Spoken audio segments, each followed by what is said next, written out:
আসসালামু আলাইকুম। আজকে আমি আপনাদেরকে অত্যন্ত গুরুত্বপূর্ণ একটি হাদিসের আলোচনা শোনাবো, যা আপনার আমার জীবনে অত্যন্ত গুরুত্বপূর্ণ।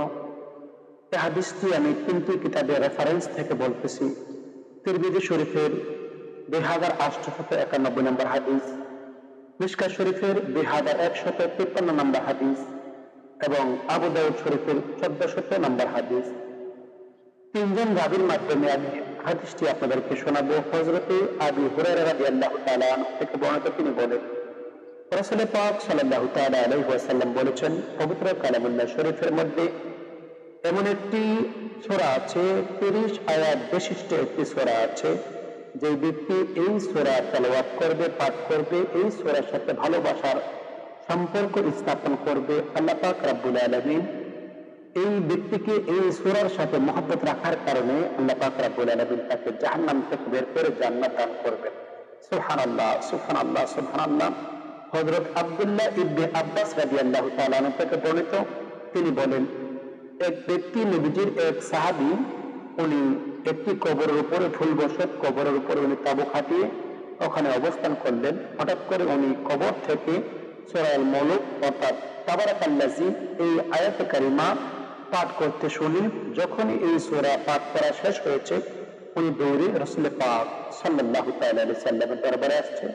আসসালাতু ওয়াসসালামু আলাইকা ইয়া রাসূলুল্লাহ, আসসালাতু ওয়াসসালামু আলাইকা ইয়া হাবিবাল্লাহ। নবী, আমি কবরের ভিতর থেকে এই সূরাটি তেলাওয়াত শুনতে পেয়েছি।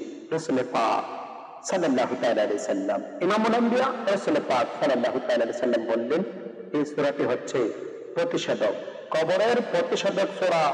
যে ব্যক্তি এই পবিত্র কালামুল্লাহ শরীফের 30 আয়াত বিশিষ্ট এই সূরাটি তেলাওয়াত করবে, এই সূরার সাথে ভালোবাসা রাখবে, ওই ব্যক্তিকে কবরের আযাব থেকে ওই সূরাটা হেফাজত করবে। সুবহানাল্লাহ, সুবহানাল্লাহ, সুবহানাল্লাহ।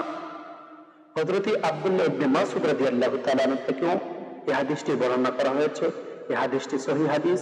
আল্লাহ পাক রব্বুল আলামিন আপনাকে আমাকে এই হাদিস মোতাবেক আমল করার তৌফিক দান করুক। আমরা যদি পবিত্র কালামুল্লাহ শরীফের 66 নম্বর সূরা, পবিত্র কালামুল্লাহ শরীফের 66 নম্বর সূরার 30 নম্বর আয়াত, আমরা যদি এই আয়াতে কারিমার এই সূরা 30 আয়াত বিশিষ্ট এই আয়াতে সূরাটা যদি আমরা ভালোভাবে আমল করি, পাঠ করি, আল্লাহ পাক রব্বুল আলামিন যদি আপনাকে আমাকে পাঠ করার সুযোগ দিয়ে থাকে, অবশ্যই আমরা এই পবিত্র কালামুল্লাহ শরীফের 30 আয়াত বিশিষ্ট সূরা তাবারাকাল্লাযী, এই পবিত্র কালামুল্লাহ শরীফের এই সূরাটির সাথে যেন আমাদের ভালোবাসা সৃষ্টি হয়ে যায়।